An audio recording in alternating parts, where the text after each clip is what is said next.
5 minutos de nuestra historia con el maestro Rubén Ruiz Guerra. Un espacio en el que recordamos momentos significativos, personalidades y expresiones culturales que han contribuido a construir nuestra forma de ser y de vivir. Hola, bienvenidas y bienvenidos a una nueva emisión de 5 minutos de nuestra historia, una producción de la sede de la Universidad Nacional Autónoma de México en Chicago y del Centro de Investigaciones sobre América Latina y el Caribe de esa misma universidad. Soy el profesor Rubén Ruiz Guerra y el día de hoy vamos a hablar de un momento muy importante en la historia de México y de los Estados Unidos. Los momentos finales de la encarnizada lucha que hubo allá a mediados del siglo XIX entre el ejército norteamericano que invadió las tierras mexicanas y el ejército y el pueblo mexicanos que defendieron su territorio. Nosotros sabemos por muchos motivos, por muchas vías, que los norteamericanos, a partir de una franja de 13 colonias con cara hacia el Atlántico, lograron construir su nación a partir de un avance prácticamente imparable hacia el oeste. Fueron primero hacia las montañas y a la caza de castores y de animalitos para poder obtener sus pieles y fueron avanzando hacia allá. Por otra parte, avanzaron también hacia la Florida y tuvieron una guerra con España y lograron la cesión de la Florida.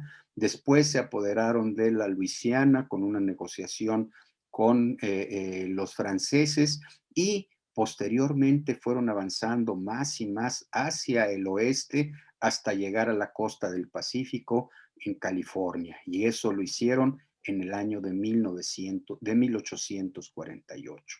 Ese avance parecía imbatible, parecía que no se podía detener, y de hecho fue un avance que fue atacando, que fue destruyendo a los grupos étnicos, a las sociedades previas que habían estado asentadas en esos territorios.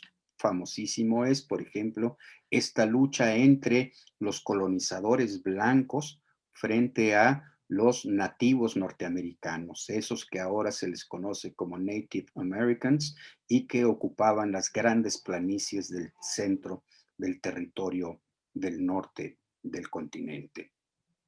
Pues muy bien, entre los países, entre las sociedades que los norteamericanos avasallaron, estuvieron una serie de colonias, una serie de asentamientos humanos que tuvieron orígenes coloniales españoles, como por ejemplo en el Nuevo México, o de una colonización relativamente moderna del siglo XVIII por parte de los esfuerzos españoles de ocupar las provincias de los Texas, por ejemplo, y un poco más hacia el noroccidente. Pues bien, la provincia de Texas se convirtió en una manzana de la discordia entre el gobierno mexicano en los años 1820 y 1830 y el gobierno norteamericano y los mismos colonos norteamericanos que se establecían en la provincia de Texas. Es curioso, el gobernador militar mexicano de Texas se quejaba en finales de los años 20 de la migración indiscriminada, la migración sin papeles, la inmigración ilegal de los colonos blancos norteamericanos hacia las tierras de Texas. Las tierras de Texas eran muy importantes en ese momento. ¿Por qué? Porque permitían la colonización y permitían la explotación del algodón, que se convirtió en un elemento muy importante ahí. Ese avance condujo a un disenso muy importante en el año de 1846, perdón, que fue por una diferencia en cuál era la frontera entre Texas y los territorios mexicanos. Había dos ríos que marcaban, según unos y otros, las fronteras. Según los norteamericanos, el río Bravo del Norte. Según los mexicanos, el río Nueces, que estaba más hacia el norte, del río Bravo. Esa disputa condujo a una escaramuza que llevó al presidente James Polk a decirle al Congreso norteamericano que se había derramado sangre norteamericana en territorio norteamericano. Esto condujo a una declaración de guerra que llevó a los norteamericanos a enviar dos ejércitos, uno que venía por tierra desde el norte, desde Texas, hacia el centro del país, y otro que venía desde Veracruz también hacia el centro del país. Hubo una serie de batallas importantes en ese camino, en ese proceso. Hay muchas cuestiones que quedan muy oscuras. Parece ser que el ejército mexicano no actuó de la manera mejor para poder defender el territorio nacional. Pero para agosto de 1847, ya las fuerzas norteamericanas rodeaban la Ciudad de México, y entre agosto y septiembre de 1847 hubo una serie de batallas muy importantes que marcaron la derrota del ejército mexicano. Batallas que llevan nombres célebres para los mexicanos, como la batalla de Molino del Rey, la batalla de Churubusco, la batalla de Padierna, y, por supuesto, la batalla del Colegio Militar en Chapultepec, en la Ciudad de México.